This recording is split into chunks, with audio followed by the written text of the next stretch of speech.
Guntur, east Godavari, west Godavari పాత జిల్లాల్లో graduates constituency election జరుగుతున్నాయి.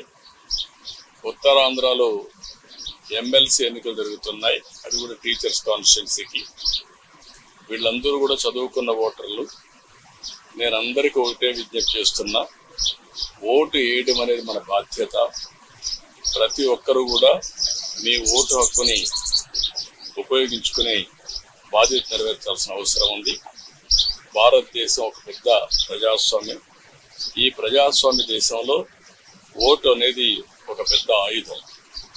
మీ అభిప్రాయాలు మీరు చెప్పడానికి కానీ, అదేవిధంగా భారతదేశంలో ప్రజాస్వామ్యాన్ని చైతన్యంగా పెట్టడానికి ఈ ఓటు అనేది ఒక హక్కు కింద తీసుకొని అందరూ కూడా ఒక బాధ్యత కూడా.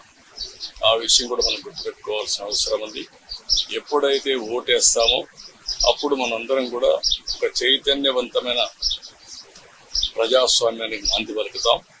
అది ప్రోగ్రెస్కి కానీ, వెల్ఫేర్కి కానీ, భారతదేశ ప్రతిష్టకి కానీ పనిచేస్తుంది. ఈ ఓటు హక్కు అనేది ప్రతి ఒక్కరూ ఉపయోగించుకోవాల్సిందిగా ప్రతి ఒక్కరికి విజ్ఞప్తి చేస్తుంది.